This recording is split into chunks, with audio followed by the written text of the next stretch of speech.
Hello everyone, today we'll be looking through CosmosDB triggers again, and for our experiment we're going to compare triggers ran in Azure Functions versus triggers ran within the CosmosDB environment. And our process is simple. We're going to take 1,000 documents and we're going to run those triggers for the 1,000 documents. And what those triggers would do is that it would take the documents that were inserted and create a summary document by the partition those documents fall under. So for example, partition A, there were 600 documents inserted, or partition B, there were 300, and so on and so forth. And then with that, we're going to capture some of the metrics from the execution of the functions. We're going to put that into some kind of an analysis, and then we'll note our findings throughout the entire process. And that will be our video for today. So you would ask yourself, why would we need a trigger? Well, essentially it's to respond to changes within a database programmatically, of course. So you would type in CosmosDB trigger in your browser, and you would come up with these two responses. One which shows that you can use triggers in the Azure Functions approach, and the other shows that you can use triggers within CosmosDB itself. I've done a couple of videos in terms of the CosmosDB itself, but you would have seen more videos or blogs regarding the Azure Functions portion. And this video itself aims to just differentiate between the two. I have a simple summary here in terms of how the two differentiate between the execution, the scope, the advantages, and the drawbacks as well. Feel free to pause and read through them. But some key notes is that in terms of the execution, Azure Function uses change feed, where CosmosDB, you have to call the trigger whenever you do the request. So create this and run this trigger, so on and so forth. Whereas the scope you're looking into for Azure Functions, it's in the entire Azure environment as well as CosmosDB. So you can have an Azure function that reads from CosmosDB and then does some work within some other applicational tool within Azure. So read from CosmosDB, dump into a SQL database, or read from CosmosDB, push into a service bus. Whereas the CosmosDB side is just whenever there's a trigger within CosmosDB, it does something within the CosmosDB environment. So this was created, update this document within CosmosDB, you're limited to that. So that speaks as well to the limitations. In terms of the advantages, if you're writing Azure Functions, you have multiple languages to choose from, whereas the drawback in CosmosDB is that you only have JavaScript. Another key point is that the CosmosDB triggers can be created for all the CRUD operations. So you can have a trigger for creates, reads, updates, and deletes. Whereas within the Azure Functions approach, you can only have the trigger execute whenever a create or an update is made. So some key points to note when differentiating the two. So what is a good fit then in terms of if you have a project and you want to then look into which one to use? Well, whatever works for your use case would be a good fit. But in terms of your use case, we're looking at a tool that's specific, measurable, attainable, that's relevant, and that's actually timely. Like you can build it in time and it actually runs within the certain speed. But a generic use case, I believe, that would help in terms of finding out which tool you would use is either to look into the speed or to the cost of it. And then once you find that tool, you would just then place it within your current workflow. So whether you have 1,000 tools that you use in your workflow or just one that you use throughout, our process is going to look at Azure Functions and CosmosDB and see which one is the best fit for you. So a general view of the application scope is that we have our code base, we're going to run our trigger, we're going to create our items, which in turn runs our trigger. CosmosDB will give us a custom response. In that custom response, we would have the speed and the cost of how long that trigger took to run. And then we'll just populate those responses and those metrics back into Google spreadsheets, and then we can look through the results. So with that entire application, we're going to create an instance for Azure Functions and an instance for CosmosDB. And then within Google Spreadsheet, we'll analyze the two, and the two will actually go head-to-head, hence the name of the Tinker tactic. So within this round, let's look at Azure Functions. So you would have seen a couple of videos on Azure Functions, but this video, I just want to go through some pitfalls that I ran into. One of them is that if you have two functions that name the same lease, one of those functions would run and see the changes that happen in the container, where the other function would not. Similarly, if you have two functions and one function has a lease that is either properly named or that exists, that one function would run, whereas the second function would either give you an error saying that the lease doesn't exist, or it would give you, or it wouldn't run entirely. I see in those cases where you have a missing lease issue, the best approach is to delete the lease within CosmosDB and then recreate the lease using Azure Functions. There's usually a tag that says create if not exist in the Azure Functions setting. Those are some 2 points I see, but there are also options whereby it does run. So you can have options whereby you can have two functions. They look at two different leases, but those two different leases actually listen to the same container in terms of changes. So you can have a function that runs perhaps a summary, and then another function that maybe copies the data over into something else. So both of these functions would run even though they're both looking at the same container. So that's parallel execution examples. But then looking into the examples, as I mentioned, Cosmos DB triggers within Azure Functions, they can actually point out to other external applications. So you could have a function that writes back into Cosmos DB. It could be the existing Cosmos DB instance, or it could even be in another Cosmos DB instance. You could also have a function that either pulls the data and then spews it back into Azure itself. So when I mean Azure, I mean blob storage, I mean service bus, I mean any one of those types of tools you can integrate with this Azure function. And in this example with parallel execution, both of the Azure functions can actually listen to changes to the same container. The trick lies into having different leases for each function.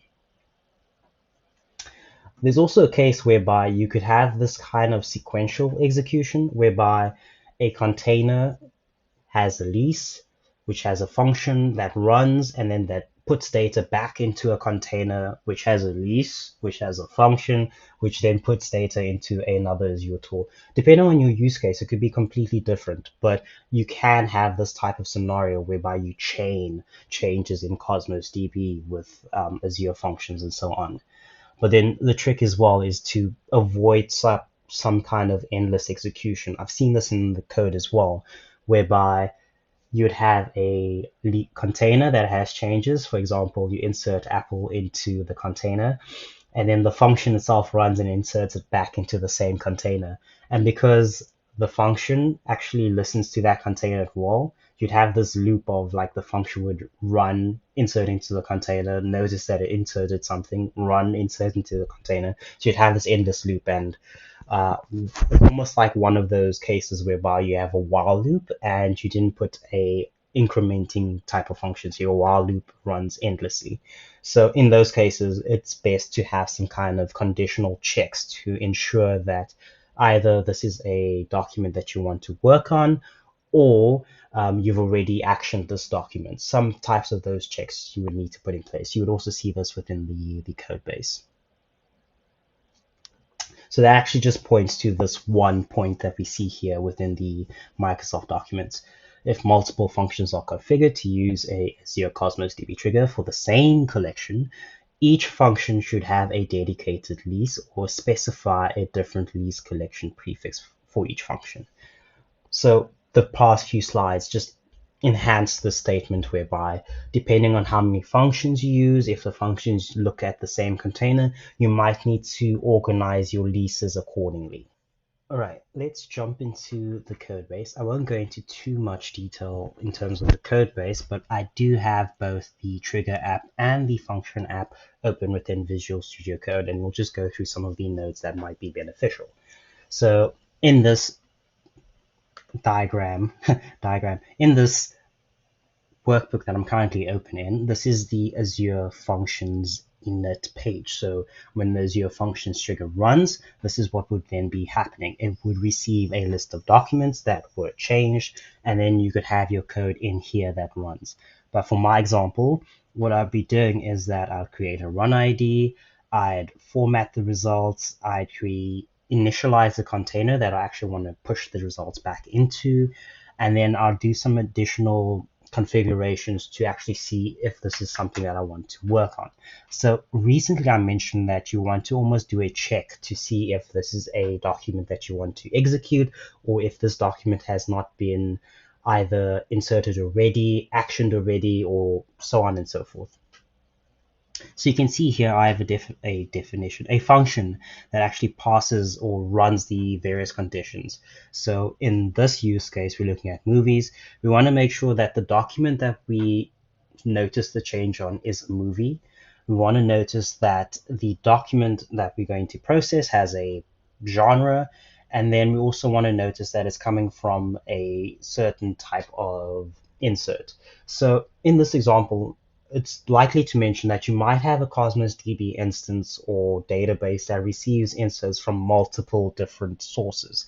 So you could have a Synapse workflow or a data factory or Kafka or an in-house solution that pushes data into Cosmos DB, and you only want to execute changes on one of those, let's say, ETL processes. You can actually make some kind of a tag per ETL process and say, any insert coming from this application I want to run a trigger for, or any insert coming with the tag of this.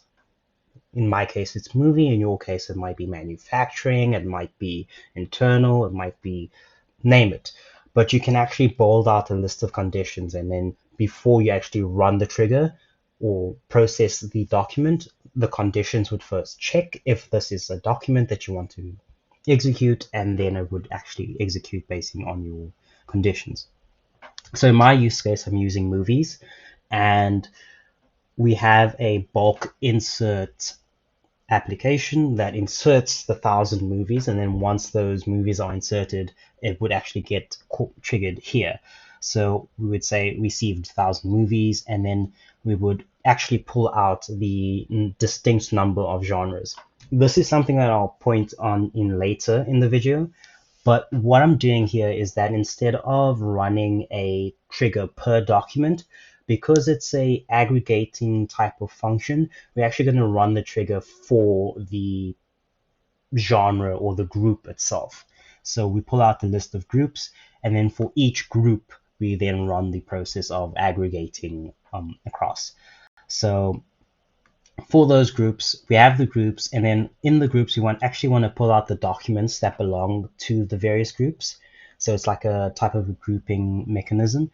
And then if there are documents within the groups, based on the conditions that we have above, so it's a movie, it's within the group, and it was inserted by the bulk inserts application, then we're just going to run the summation, the aggregation once for the entire group.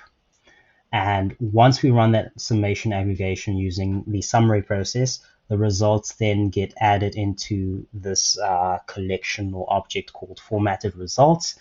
And then it actually gets published to Google Spreadsheet. So just a high level overview in terms of how this application runs and how you can actually use some kind of conditional checks on your documents before you run your trigger. So that prevents the cyclic or the endless execution.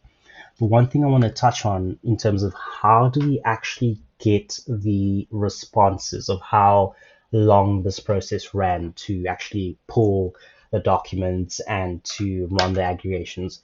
What we're using is this response hook type of call within the Cosmos DB SDK.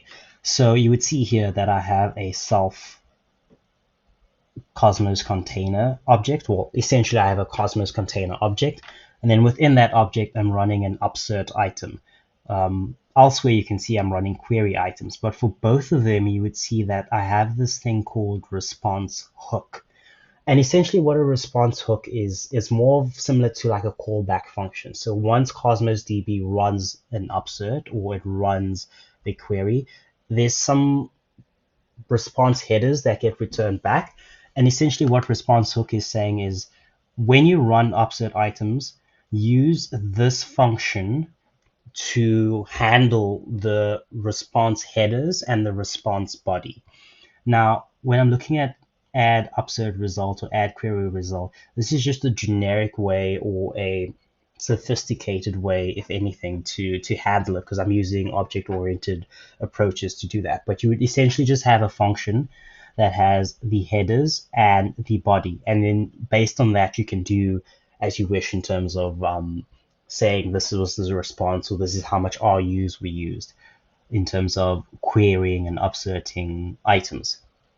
So I'm going to jump into this Cosmos result file, and you can see what I'm doing with the response headers is that I'm actually pulling out the request charge and the request duration, and then I'm assigning it to values and to a dictionary so that I could use to populate the Google spreadsheet. But essentially, this is something cool that we can actually use to find out the metrics of a query, an upsert, or a delete.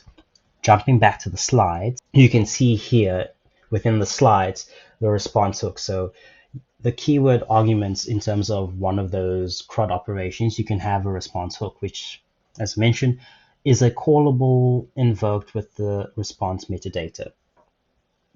Simply put, it's a function you want to run based on what was returned from the CosmosDB operation. So an insert run this function and populate it with your body and your response, and then the function itself will actually, you could use that for logging or for detection and so on and so forth.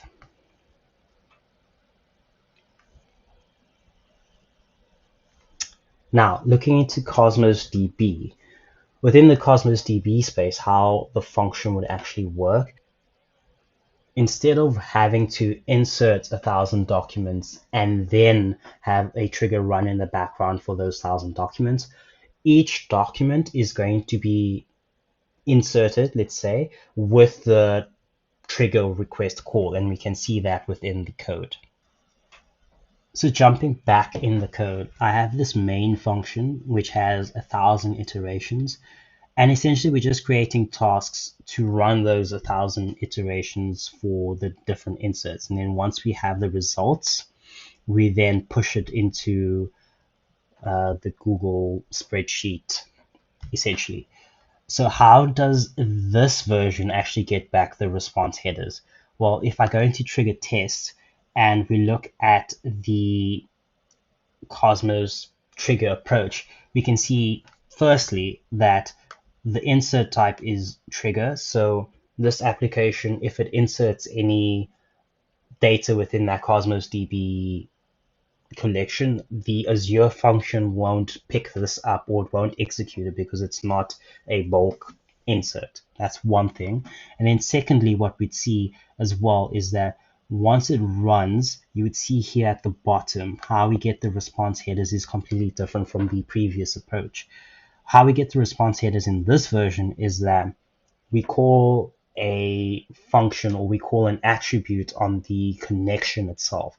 So we have a container, and that container executed using a trigger. But what we can do with that container is that we can say, based on your last execution or your last connection, just give me back the response headers. And with that, we can actually populate the request charge and the duration. And then within this application, once it populates those dictionaries or those objects, it then gets sent to Google Spreadsheets. So I don't have much in terms of response headers, but what I did see within the Cosmos DB SDK for Python is that the connection itself actually has an attribute called last response headers. And what I mentioned here is that it just keeps the latest response headers from the server. So with this, we're able to essentially populate those results. So like your favorite cooking show, we have already prepared the results beforehand as opposed to running through the executions. And within this Google spreadsheet, we have the results for the trigger inserts. We have the results for the bulk inserts themselves. And then we also have the results for the Azure functions, them running, as well as the results for the functions running the processes itself. So with all of this, we're actually able to pull the data together and run a summary. One key thing to note is that for the costs, or the total cost for Azure Functions, we need to consider both the insertions and the executions for the total cost. So we need to count the RUs for inserting the data and the RU spent whenever the Azure function ran on those changes to get the total cost for Cosmos DB Azure Functions. Whereas the native triggers in Cosmos DB, we're just looking at the trigger executions itself. So jumping back here, with that, we actually had to do some kind of a fancy join to say, okay, this was inserted and this is the Cosmos DB Azure function that ran, so that we can get a total RU spent and a total milliseconds spent. And then that brings together this summary that we have here. I'm not going to go too much into details with the numbers, but on a first glance, you would see that the overall expenditure in terms of RUs for Cosmos DB in Azure Functions is slightly higher than the RU spent within the native Cosmos DB approach. And similarly to the point, you would say, okay, cool, that's fine because we inserting the data and we executing the data, so surely it should be higher. But I want to point out this one feature over here that I mentioned earlier, is that instead of running the execution or the function or the process on every insert, we only ran it once for the entire group or the entire partition key, which essentially should bring the cost down. And that's what we see over here, is that for the entire summary of the process itself, we get a lower result, which makes it that such that the actual cost between the Azure functions is essentially a summation between the executions and the insertions. And we get this number over here, 23,000 as opposed to 59,000. And why is that? Again, to elaborate on the point, is that it's the insertions and the execution. But if we can reduce the execution, we actually pay less.